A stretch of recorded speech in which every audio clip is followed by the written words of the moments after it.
Kalau kita bicara mengenai pijat bayi, ya, prinsipnya adalah eh, stimulasi, ya. Jadi pijat bayi akan memberi manfaat kalau ada interaksi antara orang tua dan anak atau pengasuh lah, ya, pengasuh dan anak. Jadi kalau pijat bayi tidak ada interaksi, itu namanya bukan stimulasi, ya. Jadi prinsip dari pijat bayi adalah membuat anak berinteraksi supaya dia nyaman, sehingga hormon endorfinnya, hormon pertumbuhan itu akan keluar, ya. Nah, hormon pertumbuhan keluar didukung oleh nutrisi yang adekuat, kemudian dicegah supaya tidak sakit dengan imunisasi, maka anak ini akan tumbuh optimal.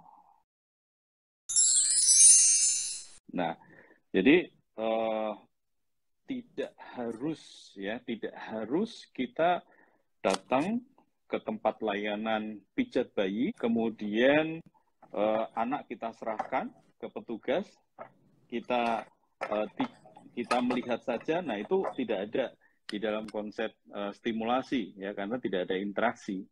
Jadi kalau bisa orang tua bisa memahami bahwa pijat bayi atau yang lebih kerennya itu disebut sebagai stimulasi pijat, ya, bukan pijat bayi itu sebagai upaya penyembuhan, ya. Namun stimulasi ini secara tidak langsung, ya, ada beberapa kasus yang dengan pijat stimulasi pijat itu keluhannya bisa sembuh, ya. Kenapa? Karena memang stimulasi pijat itu mempengaruhi secara neurohormonal, ya, neurohormonal. Jadi saraf-saraf juga dipengaruhi, hormon-hormonnya juga dipengaruhi. Ya, kita lihat di semua bagian tubuh itu ada reseptor-reseptor yang bisa kita gunakan untuk mengaktifkan, ya, sebagai neurotransmitter. Di situ yang nanti terkait dengan hormon, ya. Nah, kalau bisa, ya, yang dimunculkan hormon pertumbuhan, bukan hormon stresor, ya. Nah, biasanya kan kalau dulu ya waktu aku anakku masih kecil gitu, aku lakukan itu sebelum mandi biasanya. Nah, ini sebenarnya ada saat-saat ini nggak sih, Dok, kayak misalnya boleh, jangan distimulan setelah makan gitu misalnya. Ya, Itu ada hal yang nggak boleh nggak? Oh iya, jelas, ya. Jadi kalau kita mau melakukan stimulasi, otomatis anak dalam keadaan tidak terlalu kenyang, ya, tidak lapar, ya, tidak sakit, ya, dan anak siap di situ, ya. Kalau anak belum siap, janganlah, ya, jangan kita paksakan. Sehingga pada stimulasi pijat biasanya saya menyarankan pijat mukanya dulu, ya. Kenapa? Karena Gitu. dengan kita memegang muka, anak sudah mulai berinteraksi dengan orang tuanya atau pengasuh, ya. Begitu dia sudah dalam, nyaman, baru kita lakukan stimulasi pijat di bagian-bagian yang lain, ya. Bisa tangan, bisa perut, dada, kaki, ya, punggung, semua bisa kita lakukan stimulasi. Oke, nah ini sebenarnya manfaat. Kalau mau memijatnya sebelum mandi, tunggu waktu dulu, ya. Jangan langsung dilakukan pada saat setelah stimulasi pijat, jangan langsung dimandikan, ya, karena pada saat kita memijat itu pori-pori terbuka, ya. Biarkan dulu beberapa saat, paling tidak 1 jam, ya, rileks. Pada saat dia sudah rileks, sudah oke, nyaman, baru adik bisa dimandikan, ya. Oke, nah ini aku juga baru tahu nih kalau untuk pijat mukanya dulu ini biasanya langsung ke tangan, ke kaki gitu ya. Ya, sebetulnya tidak keharusan, ya, bagian mana kita mulai pemijatan. Tapi pengalaman dengan memijat bagian muka, Anda akan lebih nyaman dulu karena interaksi, ya. Dan sebelum mijat itu kita nggak langsung, adik, ayo kita pijat, enggak. Interaksi dulu, adik, ya. Kita ajak komunikasi. Adik, gimana ini pagi-pagi ini sudah seger, ya. Nah, nanti maem kita akan pijat dulu, ya. Atau nanti sebelum mandi kita akan pijat dulu. Ajak ngobrol, interaksi. Nah, disitulah kita baru akan mulai. Kalau memang anak nyaman, kita massage di lengan dulu, boleh, nggak ada masalah, nggak ada larangan, ya. Oh nggak ada gitu ya. larangan. Ya, tidak ada aturan baku mana dulu sih yang dipijat, tapi pengalaman dengan kita massage mukanya dulu itu komunikasinya akan lebih berhasil. Ya. Oke, iya biasanya sambil diajak apa nyanyi gitu-gitu ya dok, ada yang Betul, kayak seperti ya. itu ya. Pada saat kita mau melakukan pemijatan, kita bisa gunakan dengan tapi untuk bagian muka ya, bagian muka kita tidak boleh menggunakan minyak ya, tidak boleh Oke. menggunakan minyak karena kulit muka itu sangat sensitif ya. Pada anak-anak yang punya bakat alergi akan lebih muncul ya. Tapi di bagian lain ternyata dari pengalaman menggunakan minyak itu sangat membantu ya, anak bisa menjadi lebih nyaman. Oke, jadi minyak yang digunakan sebenarnya boleh minyak pijat atau minyak yang semacam baby oil gitu dok? Ya, nggak ada minyak khusus, yang penting tidak mengandung bahan yang iritasi atau bahan kimia ya, karena kalau anak terlalu sensitif itu juga akan membuat anak tidak nyaman begitu.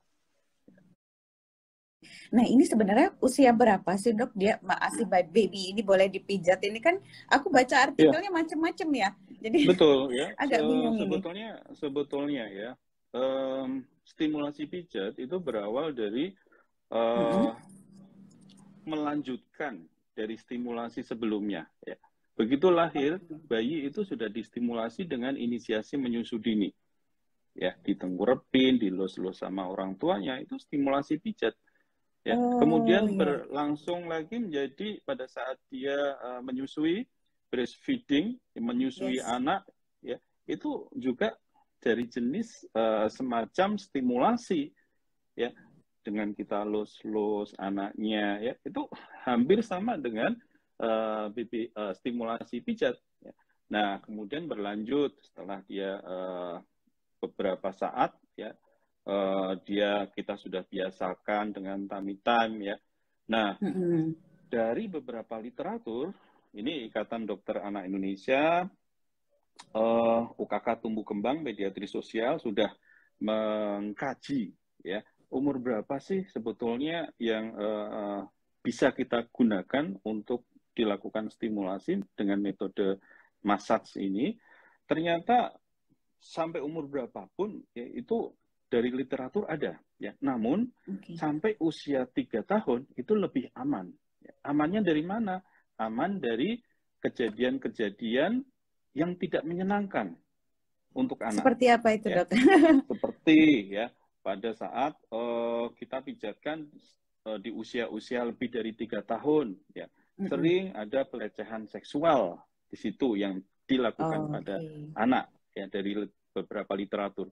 Untuk itu UKK merekomendasikan sampai usia 3 tahun saja, karena di situ orang tua sangat berperan. Ya, karena kalau sudah lebih dari 3 tahun biasanya dipijatkan. Nah, ini yang tidak menjadi harapan kita, ya. Dan paling optimal itu memang di usia golden period di 2 tahun pertamanya. Ya, di situ perkembangan sel saraf cukup cepat di situ, ya, sangat cepat, bukan hanya cukup. Sehingga pada saat kita lakukan interaksi, ya, kita lakukan stimulasi, maka dengan dukungan nutrisi yang adekuat, sel-sel saraf ini bisa bertumbuh lebih banyak jaringan-jaringannya, sehingga membuat suatu sirkuit otak yang optimal, gitu ya. Jadi golden period itu kita bisa gunakan dengan stimulasi pijat, ya. Jadi kalau ada ASI eksklusif gitu ya, nah itu ada massage eksklusif, ya. Kalau ASI eksklusif itu sampai 6 bulan, massage eksklusif atau massage stimulasi eksklusif itu sampai 2 tahun. 3 tahun. 2 ya, tahun kita lakukan itu, ya. Nah ini kan biasanya kan kayak beberapa budaya ya sebenarnya kan. Biasanya anak itu dibedong gitu. Kebetulan saya karena Jawa gitu jadi dibedong. Nah ini kalau di usianya dia, aku mulai itu dulu 4 bulan.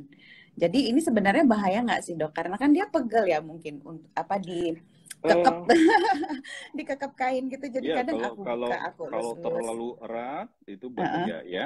Tapi sebetulnya bukan masalah bahayanya ya.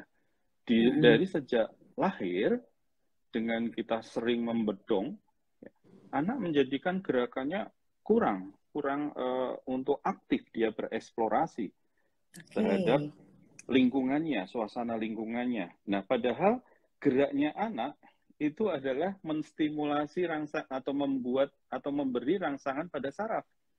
Jadi sebetulnya eh, kalau bisa ya jangan dibedong ya supaya anak ini bisa lebih aktif. Nah, bagaimana kalau anak kedinginan? Silakan dibedong habis mandi, oke dibedong sebentar ya Ya. supaya ada rasa hangat. Setelah itu lepas stimulasi ya, ajak ngobrol sehingga dia akan banyak gerak. Dengan kanan kirinya gerak itu akan merangsang sel-sel sarafnya. Ya, bukan dia anak jadi diem aja. Kalau anak diem ya sel sarafnya jadi diem juga Nggak karena berkembang, tidak ada betul. stimulasi begitu ya. Iya, iya. Ini jadi sebuah note ini sebenarnya buat mam semua yang di sini ya, karena kita terbiasa dengan apa ya, maksudnya kita nggak bisa nolak untuk budaya bedong itu gitu, tapi di sisi lain sebenarnya mama-mama zaman milenial ini sudah lebih berkembang ya knowledge-nya. Jadi ini sebuah note ini dari Dokter Fitri. Oke, nah sebenarnya ini frekuensinya kalau kita bertanya-tanya nih sebenarnya boleh berapa kali seminggu atau malah sebulan sekali atau tiap hari itu boleh, Ya, Dok? kalau mau optimal bisa dilakukan sehari 2 kali. Ya, mau Oh, optimal. nah, Ya, tapi oke. minimalnya seminggu 3 kali. Ya, Oke. minimalnya seminggu 3 kali. Ya, dalam penelitian kami ternyata eh, begitu kita lakukan seminggu 3 kali minimal ada, tapi tidak akan sebaik seoptimal kalau kita lakukan seminggu setiap hari ya, setiap hari atau sehari 2 kali ya, karena interaksi yang frekuen itu Ya. akan sangat membantu anak untuk di dalam pengeluaran hormon-hormon pertumbuhan dan menstimulasi sel-sel sarafnya. Iya, betul. Nah, ini sebenarnya kan memang garis bawahnya adalah interaksi ya gitu. Kalau Hmm. saya sendiri sebenarnya lebih suka pijat sendiri gitu karena dulu juga tiap hari ya setiap setiap sebelum mandi gitu. Nah, entah mamis yang ada sekarang ada di rumah bagaimana nanti boleh di apa kita share ya gitu. Apakah dipijat bayi karena kan banyak ya layanan untuk pijat bayi ini. Nah, ini ada sebuah cerita nih, Dok. Hmm. Jadi ada seorang teman ya. Ini kebetulan terjadi nyata. Jadi pada saat anaknya itu usia 6 bulan kalau nggak salah, itu dia panas. Nah, pada saat panas itu dia dipijat bayi, kebetulan sama ya entah kayak kalau kita nyebutnya mungkin dukun ya, dukun bayi gitu. Nah, setelah pulang dari situ ternyata saya nggak tahu ini sebuah apa malpraktek ya. Tiba-tiba itu dia nggak bisa gerak gitu, jadi kayak kaku gitu. Terus semua perkembangannya langsung mundur. Jadi maaf gitu, nampaknya jadi cacat gitu, jadi nggak bisa gerak semuanya kakinya, tangannya gitu. Nah, entah apakah itu ketika diperiksakan di dokter itu jadi kayak semacam stroke ya, sarafnya jadi mati gitu.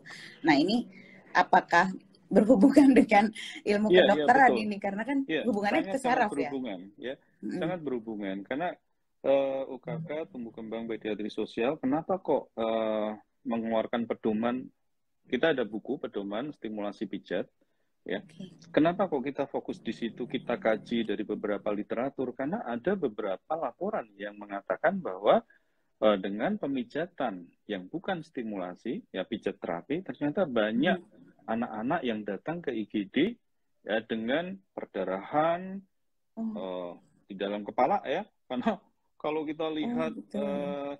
dukun bayi itu ya, yang belum Mm-mm. kita latih itu, tradisional dulu luar biasa itu menekannya kepala sehingga kemungkinan Iya. ada perdarahan di dalam kepala, ada juga perdarahan di dalam perut, ya ada juga yang Mm-mm. patah tulang, ya.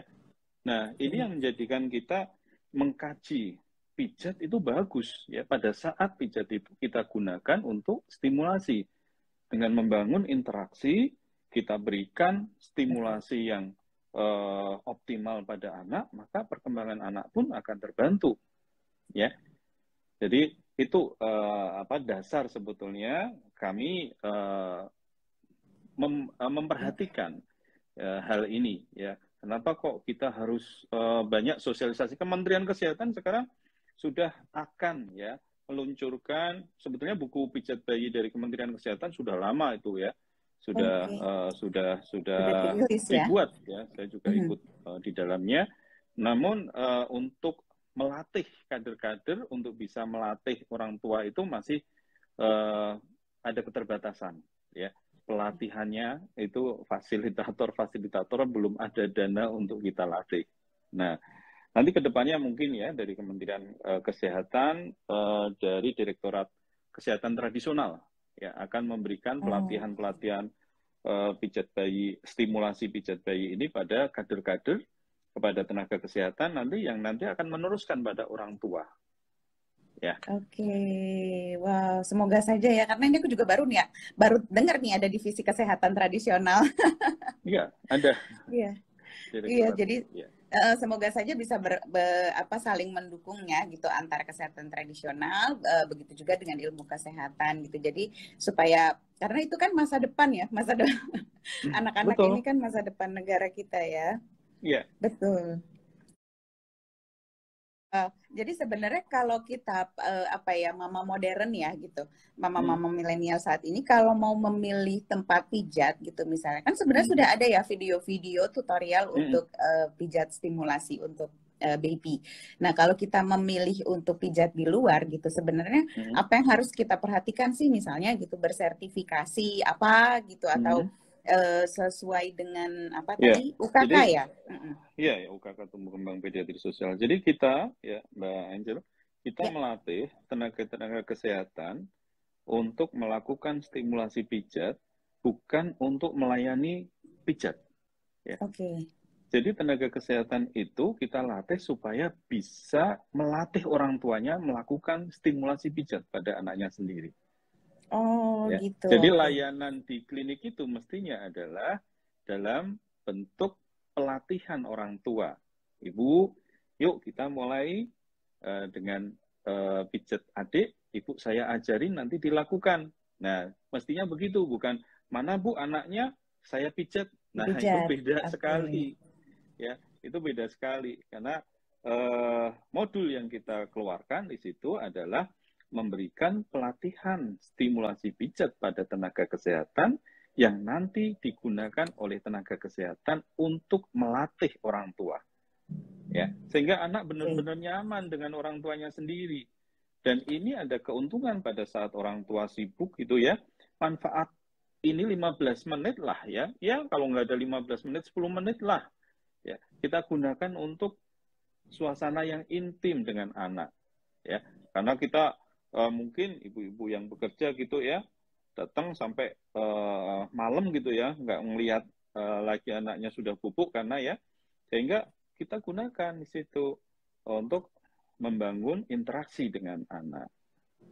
Jadi lebih ke bonding ya dok ya? Betul sekali ya, bonding antara anak dan orang tua. Jadi bukan hanya ibu saja ya, ayah juga bisa belajar pijat, stimulasi pijat gitu.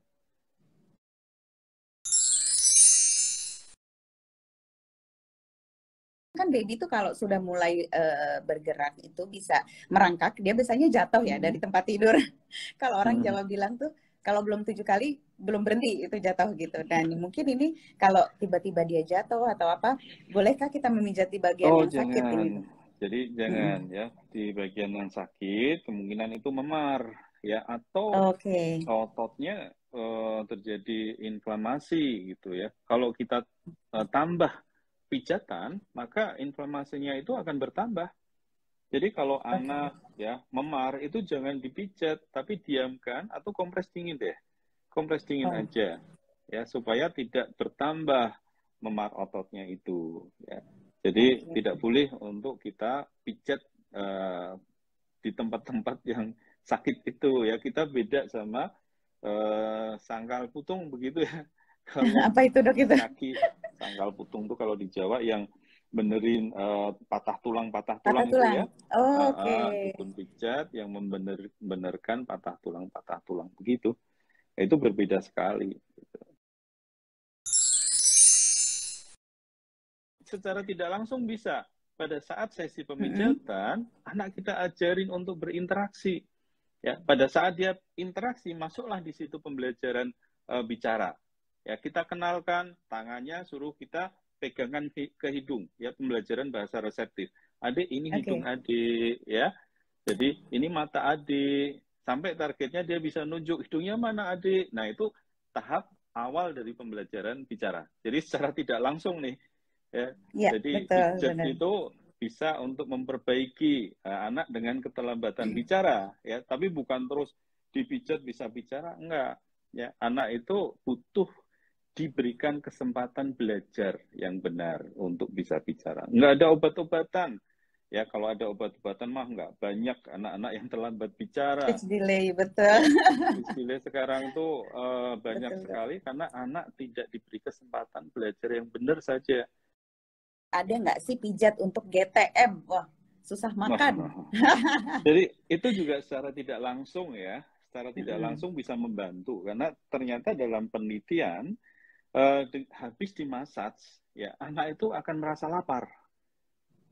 Ya, habis dimasak, anak akan merasa lapar. Nah, ini bisa kita gunakan juga. Ya, tapi bukan berarti wah, anak ini GTM dipijat kok nggak ada hasilnya ya.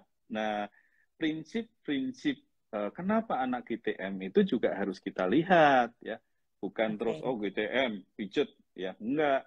Anak kalau nggak diajarin dengan benar, lapar pun nggak akan mau makan. Nah, bagaimana caranya? Ya diberi contoh. Ya. Dia harus makan di hadapan orang tuanya. Jadi makan bersama itu penting di situ. Ya, banyak kasus-kasus GTM karena hal-hal ini yang sebetulnya dasar tapi tidak diterapkan. Ya, hanya inginnya orang tua kadang instan. Ada nggak sih vitamin dok untuk bisa membuat nafsu makan? Ya, ada nggak sih? Jadi serba instan begitu ya. Jadi untuk bisa mengelola anak dengan GTM, kita harus cari penyebabnya. Tapi stimulasi pijat bisa membantu, karena memang hasil literatur mengatakan begitu, mempengaruhi hormon rasa laparnya. Gitu. Ya. Iya betul. Lebih ke situnya ya dok ya, karena aku dulu juga sempat itu GTM terus aku pijat kakinya pakai apa kayak oil lemongrass gitu, tetap nggak ngaruh. Jadi kayaknya memang bukan masalah di mana syarafnya gitu, tapi lebih kepada rutinitas sehari-harinya kayaknya ya. Kita yang harus kasih contoh. Ada beberapa yang literatur mengatakan bisa sampai usia 5 tahun ya. Tapi kita dari UKK sepakat untuk 3 tahun berdasarkan literatur-literatur yang tadi. Ya, bisa. Yang penting yang memijat adalah orang tuanya sendiri. Ya, kadang sering sekali dok ini gara-gara dulu sering saya pijat, sekarang ketagihan dok. Setiap saya pulang kerja minta pijat dulu. Ya, justru ini bagus ya. Karena anak mengajak interaksi dengan orang tuanya. Ya, ada bonding di situ, merasa sesiangan tidak ketemu orang tuanya, mah pijat dong gitu ya. Nah, ini bagus banget. Kalau pijatnya hanya 10 menit, kadar melatoninnya akan naik nggak nih? Nah, ini aku malah belum tahu nih kadar melatonin apa, harus Google nih nanti aku nih. Mungkin dia dihubungkan dengan tidur ya. Anak memang ada kaitannya dengan kualitas dan kuantitas tidur. Ya, pijat bayi sangat membantu hal itu. Nah, tapi berapa lamanya saya belum melakukan penelitian sendiri, ya. Berapa lama sih untuk kita bisa meningkatkan efek untuk bisa anak bisa masuk ke fase tidur yang dalam itu, ya. Di beberapa literatur tidak secara spesifik menghitung jumlah berapa menit masa stimulasinya, ya. Tapi di penelitian kami 2 kali 15 menit, ya. 2 kali itu sehari 2 kali, pagi sore, ya 15 menit itu dampaknya luar biasa. Membangun malamnya anak jadi tidur lebih tenang, ya. Kemudian ternyata berat badannya dan kenaikan panjang badannya berbeda dengan anak yang tidak dipijat, ya. Ya, penelitian kami hormon pertumbuhannya IGF-1-nya meningkat dibanding anak yang tidak dipijat, dan hormon kortisolnya menurun ya pada Kortisol. anak. Ya, kortisolnya pada anak yang dipijat itu distimulasi pijat ternyata lebih rendah dibanding anak yang tidak dipijat. Ya, karena dia nyaman, lebih banyak hormon endorfinnya yang keluar, dia akan lebih bisa optimal nanti kalau diberikan nutrisi tentu aja ya. Ada yang dok bertanya, dok anak saya sudah saya pijat terus, tapi kok nggak naik berat badannya? Nah itu berbeda lagi. Iya ya. betul. Kenapa? Karena untuk bisa nambah berat badannya, asupan nutrisinya harus kita hitung sudah cukup atau belum. Ya. Kalau sudah cukup kita tambah dengan stimulasi pijat, insya Allah akan bisa naik gitu. Ya.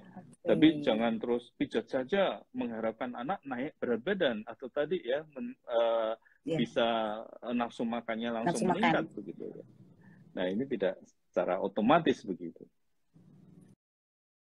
Mengapa pijat bayi bisa jadi stimulus untuk produktivitas ASI? Jadi lebih kepada betul. Ini sebenarnya jadi bagaimana, kalau dok? orang tua yang memijat itu hormon oksitosinnya akan meningkat. Itu ada penelitiannya juga dari literatur. Jadi kalau pengen ASINya berlimpah ruah ya, selain nutrisinya dipenuhi oleh ibu, pijat aja si anak ya, dengan interaksi dia nyaman, oksitosinnya juga akan meningkat ya, sehingga ASINya akan mencukupi kebutuhan dari anak. Apakah bayi prematur boleh dipijat? Nah ini ya, jadi UKK tumbuh kembang pediatri sosial IDAI membuat 2 modul stimulasi pijat. Yang satu stimulasi pijat bayi prematur, satu lagi stimulasi pijat bayi aterem. Nah, stimulasi pijat bayi prematur ini harus didampingi oleh dokter anak. Ya, yang kita ajarkan dokter anak. Nah, nanti dokter anak ini akan memberikan pembelajaran pada orang tua. Karena dokter anak itu ngerti mana sih nanti yang khususnya dokter anak yang sudah mengikuti pelatihan stimulasi pijat bayi prematur ya. Nah, itu akan ngerti, bayi prematur ini gerakannya masih terbatas pada gerakan tertentu ya. Anak ini masih ada kontraindikasi ya. Tekniknya orang tua juga harus mengerti. Nah, biasanya dokter anak akan memberikan contoh dulu ya, memberikan contoh bareng-bareng ya. Ibunya memijat boneka, dokter anaknya memberikan contoh pada bayinya. Jadi bareng-bareng begini Pak ya. Nah, begitu orang tuanya sudah yakin bisa, kadang orang tua juga masih ragu-ragu. Saya sudah bisa atau belum ya?